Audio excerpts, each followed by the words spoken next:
Hello bachcho, let's see the question. The question says explain following. Nitric acid is added to sodium extract before adding AgNO3 for testing halogen. तो बच्चों सबसे पहले बात करेंगे की concept की। की कंसेप्ट जो कि यहाँ पे यूज हो रहा है बच्चों, वो हो रहा है आपका quantitative analysis of organic compound. तो बच्चों यहां पे बात कर रहा है हेलोजन की टेस्टिंग के लिए। जो हेलोजन की टेस्टिंग के लिए बच्चों हम टेस्ट यूज करते हैं, उसके अंदर हम सोडियम एक्सट्रैक्ट का यूज करते हैं, जिसको हम लेसेंस टेस्ट भी बोलते हैं।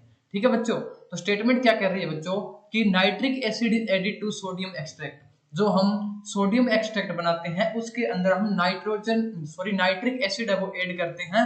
AgNO3 ऐड करने से पहले ऐसा क्यों करते हैं? तो बच्चों एक्चुअली होता क्या है, जो हमारे पास सोडियम एक्सट्रैक्ट टेस्ट है वो किसके लिए बेसिकली यूज किया जाता है? हेलोजन की टेस्टिंग के लिए, नाइट्रोजन की टेस्टिंग के लिए और सल्फर की टेस्टिंग के लिए।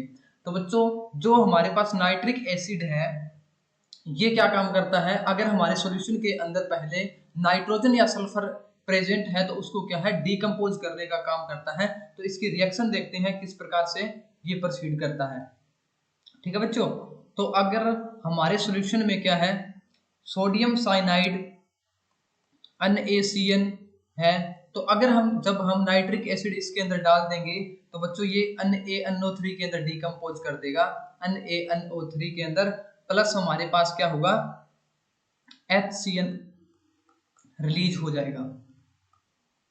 ठीक है बच्चों, नेक्स्ट क्या है, अगर हमारे पास सोडियम सल्फाइड है Na2S, अगर हम इसकी रिएक्शन करवाएंगे HNO3 के साथ तो ये भी क्या बना देगा बच्चों NaNO3 प्लस H2S गैस है वो यहां से क्या हो जाएगी बच्चों रिलीज हो जाएगी। ठीक है, ये तब होता है जब हमारे सॉल्यूशन के अंदर क्या है नाइट्रोजन और सल्फर प्रेजेंट होते हैं, तो उसको डिकम्पोज करने का काम करता है ताकि वो हेलोजन की टेस्टिंग में कोई भी दिक्कत है वो क्रिएट ना करे। ठीक है बच्चों, तो अगर हम HNO3 नहीं डालते हैं तो क्या होगा बच्चों, if we do not add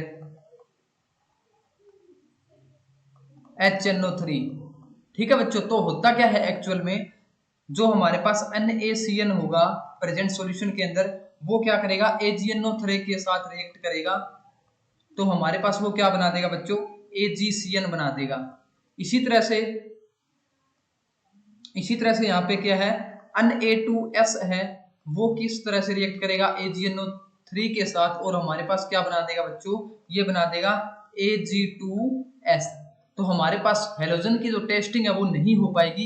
इसी वजह से क्या है हम नाइट्रिक एसिड डालते हैं ताकि हमारे सॉल्यूशन के अंदर सोडियम सल्फाइड या फिर सोडियम साइनाइड प्रेजेंट है तो उसको डिकम्पोज करके NaNO3 के अंदर कन्वर्ट कर देता है और फर्दर हम AgNO3 डालते हैं तो हमारे पास हेलोजन की टेस्टिंग होती है।